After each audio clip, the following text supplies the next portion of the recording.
A very good Sunday morning to you. It is great to have you along here for Fox 5's On the Hill for this August 3rd.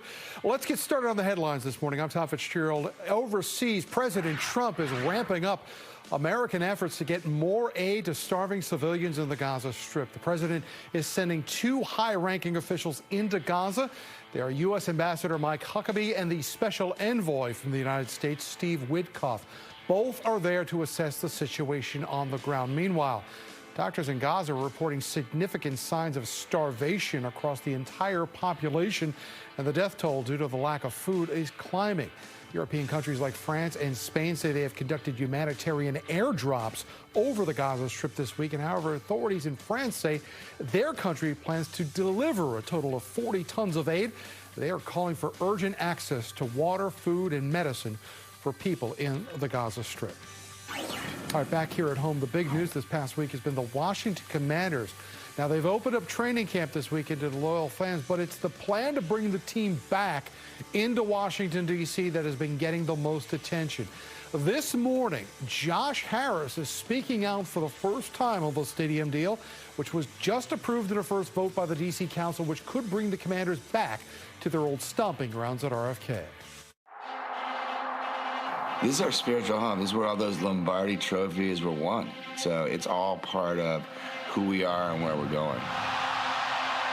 You walk in RFK and there'd be like this roar, you know, and the place was so tight that you'd feel it shaking. You know, we're bringing that back again. We want that feeling and we want that location. It ties the city together, and it's going to be incredible. That was Josh Harris, the principal owner of the Washington Commanders. Now, that message released late last night comes on the heels of Friday's first vote to move the stadium one step closer to reality. The D.C. Council is going to take a second vote on this on September 17th. Meanwhile, this week, President Trump ordered the firing of the Bureau of Labor Statistics commissioner after the jobs report showed slow growth in July. Now, he's accusing the agency of manipulating data for political purposes. The president said the commissioner, who was confirmed by the U.S. Senate with an 86-8 vote, is going to be replaced with somebody else. I think you'll see some very interesting information come out, but you have to have honest reports.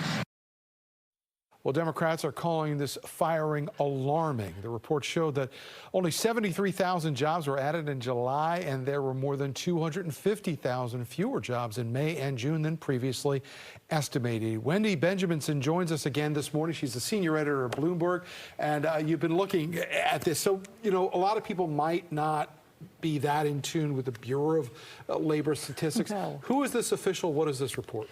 Well, first of all, Ms. McIntyre is a PhD economist who has worked in the federal government for a few decades now. She was at the Census Bureau for 20 years. She then went over to the Bureau of Labor Statistics.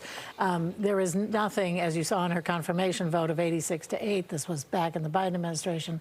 She is a political appointee, but she was after working in the federal government as a non-political appointee for many, many years. So there is absolutely no evidence that anyone has seen that she doctored the numbers.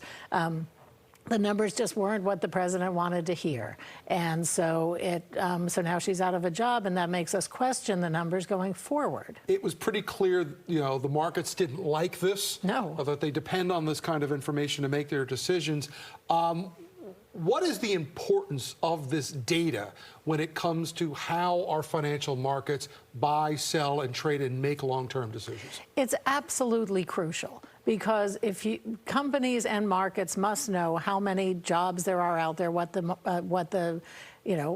how growth is slowing or growing. And it is one of the key factors the Federal Reserve uses to set interest rates. So, President Trump has been wanting Jerome Powell to lower interest rates ever since he walked back into the office. And but as long as job growth slows, that makes it harder for the Fed to cut interest rates. And so, I think what irritated him about the numbers that came out on Friday were that it would give Powell more reason not to cut interest rates. Prior to his career in politics, Donald Trump was a real estate mogul and a salesman.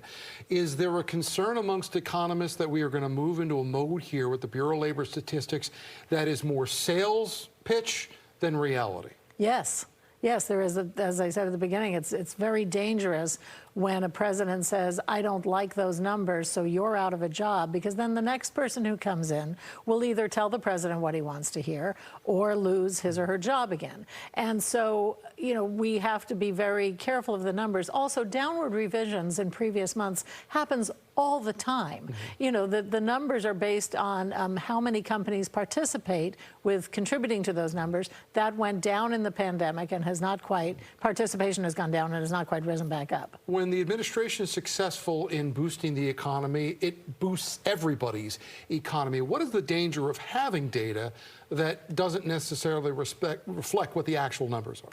It could throw the whole economy into chaos, in short. I mean, we have to have statistics that we can trust and we can rely on. And the president did say that, but he said it after he got seemingly accurate numbers that just didn't speak to the narrative that he wanted to sell.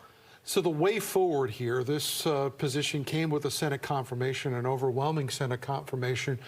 What do we expect from the Senate moving forward? Because John Thune just announced last night that while the Senate might be leaving town for a couple of days, they're not going to be adjourning. That is going to be preventing the president from making any interim appointments because the Senate is technically staying in session. Right, and the Senate's role is to confirm those appointments. So I would say more that the Senate is continuing to do the role it wanted and not allowing the president to make recess appointments, which you only do in an emergency situation. So they will stay in and confirm them. He hasn't named a permanent replacement yet, so that wouldn't be in this batch. It'll be sometime when who knows when he will name a replacement. If there's been a hallmark of the economic policy of the Trump administration from January, it's been the talk about these tariffs. There were some deals announced. How big of a deal is that? It's tremendous now. Now we have a pretty good idea of where things are. It's sort of.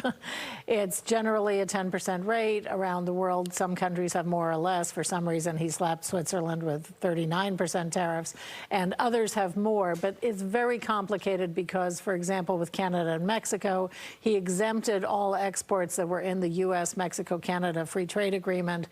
That was Bill Clinton's that he redid in his first term.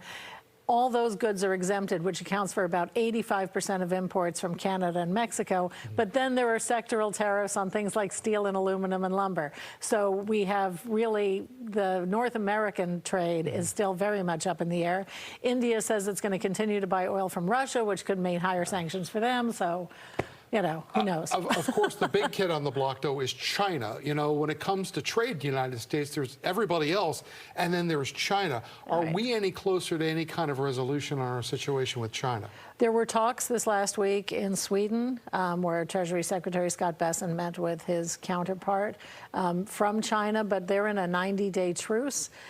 Interestingly, Scott Bessent tweeted something about it and then pulled it down. I don't think I even saw what it was yesterday.